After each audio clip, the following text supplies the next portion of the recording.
Hey there, this is Natalie, and I will be covering Attack on Titan chapter 137 properly once a translation is out, but I thought it would be interesting to make a quick video talking about the very controversial supposed leaks of the chapter, which have been the subject of a lot of attention on Reddit, and as a result on Twitter and everywhere else. I will be going over what the leaks say will happen in the chapter, and since there's always a chance they could be both genuine and complete, there is a risk of being spoiled if you watch this video, so just be warned of that. I'll be talking about both what's in the leaks and, really, whether or not it would be a very bad thing if the leaks do turn out to be representative of what happens in Attack on Titan chapter 137. A lot of people find the stuff in these leaks to be very underwhelming, especially a certain big character death, and I think while it does all feel like stuff that could happen and wouldn't be completely stupid from a plot perspective, it just feels like it would be a pretty disappointing way for this chapter to go.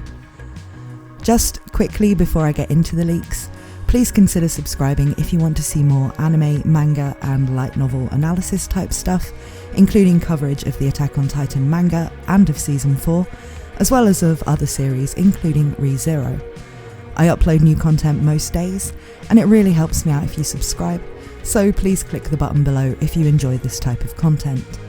And now, let's first go over the leaks.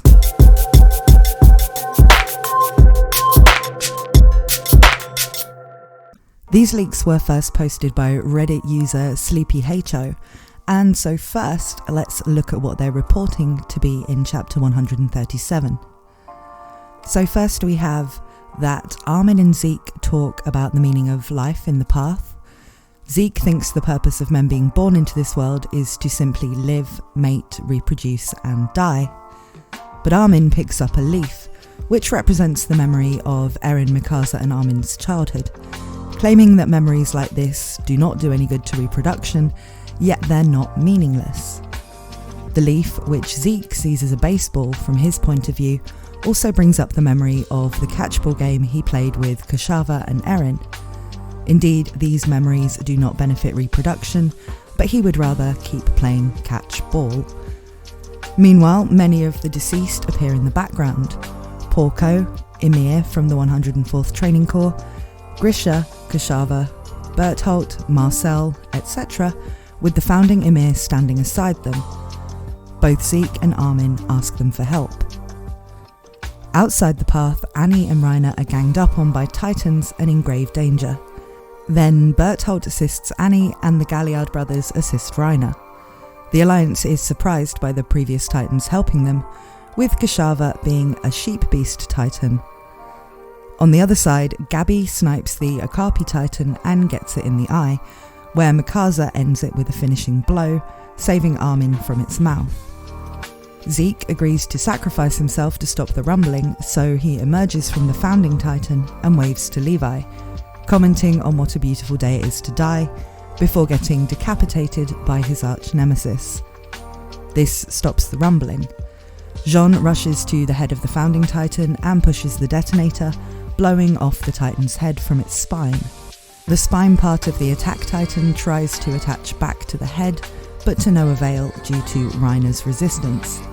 Other Alliance members retreat to Falco, with Peak saying Reiner is determined to stop Eren no matter the cost. Besides, the armour can withstand the detonation. The chapter ends with an explosion on the founding Titan.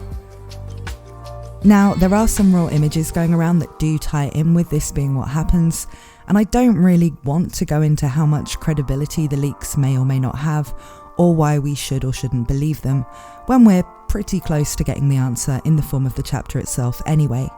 And so what I'd rather do here is consider whether, if these leaks are true, it will be as bad for the story as a lot of people are thinking.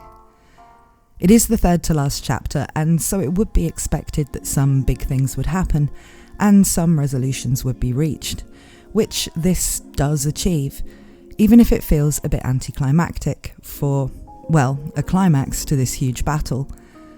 I do think it may all sound lamer when just set out as a series of points like this than it may come across as a chapter. I mean, some of the most impactful deaths in the series would probably sound as underwhelming as Zeke's does here, if just explained in one sentence. And I think it's possible it could feel like a more fitting end to the enmity between Levi and Zeke when it's executed than it sounds like here. But I do completely agree with people thinking this just doesn't sound that good. As for the dead characters assisting, yeah, I could see this being cool, and it does fit with things that have been built up so far. It'll just depend on the execution whether it feels epic and interesting or not. I will say that having the okapi not turn out to be anything particularly special among the Titans, and just having Gabi snipe it seems a bit weird after the way it was highlighted before, but maybe it was just there to be theory bait. I really think the main problem it seems there is with the leak, and this may change even if the plot is correct once we have more context, is that it doesn't do much to really give us any answers about what the meaning of all of this is.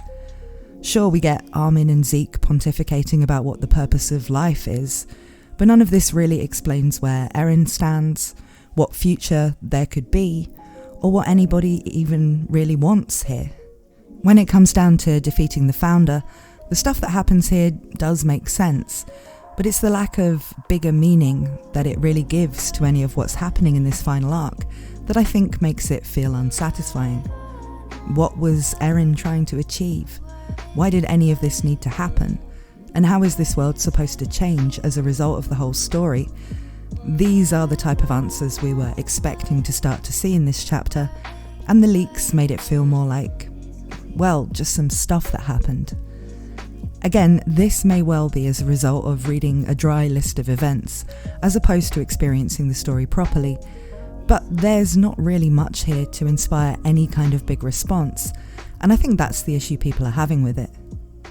In any case, for now, it is what it is, and I hope that whatever the outcome we see when we get the chapter, it will be a lot more satisfying than what we're now kind of afraid of from this synopsis.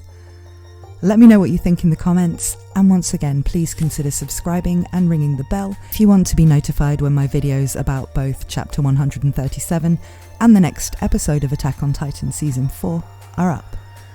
Thanks for watching, and I hope to see you again very soon.